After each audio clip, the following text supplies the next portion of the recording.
We ate our dinner quietly.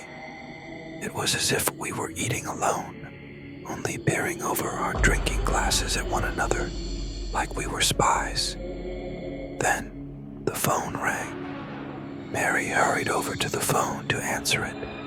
We keep a landline in the house because we are both prone to losing our cell phones. The only people that usually call our landline are our distant relatives. Looking over at Mary, her eyebrows were furrowed, and she had a serious look on her face. Then a few teardrops flowed down her cheek to her chin. Should I go over and comfort her? I wasn't sure. Usually when I am upset, I like to be left alone. There I sat eating a piece of vegetable off my fork, while Mary continued to talk with broken-up English on her phone call. Suddenly, she hung up the phone and jetted off to her room. Without saying a word, she slammed the door. I found my phone that was resting on our red couch cushion, and I texted her, "Are you okay?" After about 10 minutes with no reply, I walked to the room door and texted her again, "Are you okay?" She abruptly walked out and pushed past me, nudging my shoulder. All I could hear her say is, "The funeral is tomorrow at 5 p.m. We'll leave at 4 p.m. She was upset. Her demeanor had undoubtedly changed. I slept on the sofa that night. Mary didn't say anything to me the rest of the evening. Was she upset about the death in her family? Or had she heard me say what I was thinking in my mind, that I wanted out of this marriage? The next day we drove to the funeral.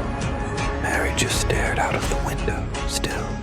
She spoke no words to me. Her grandmother had passed. We arrived there and many people had gathered around the tombstone. Some women with handkerchiefs, men consoling others, and the pastor with his head down, as if he was praying in solitude. Mary stood next to me in a long black dress and veil. It was an eerie feeling as she hadn't spoken to me the entire ride there. But perhaps she was upset about her grandma. She once told me about their special relationship. She called her Yia, the Greek term for grandmother.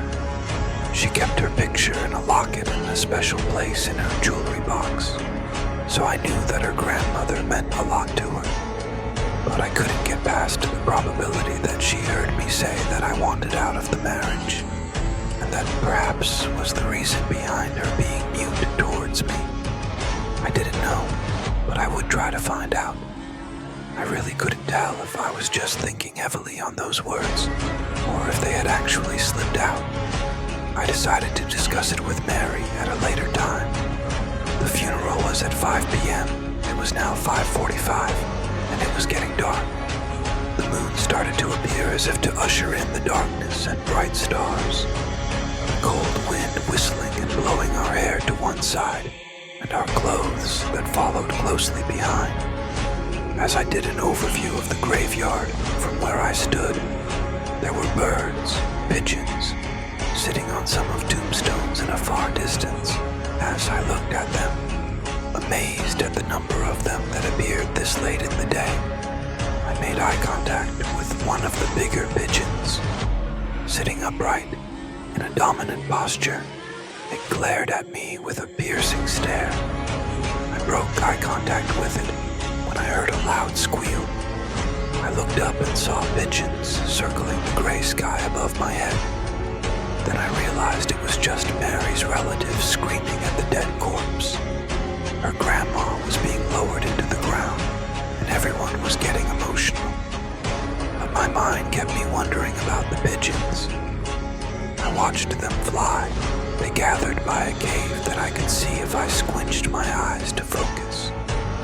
They gathered at the entrance of it, as if they were family or friends, and they were turning in for the night. How I longed to be with them. I know, tomorrow after work, I am coming back, and I will explore the cave to see what they are doing. I will be their friend and confidant. I won't reveal their hiding place. I mean our hiding place or hiding. Tomorrow I will be a part of the pigeon family, as I always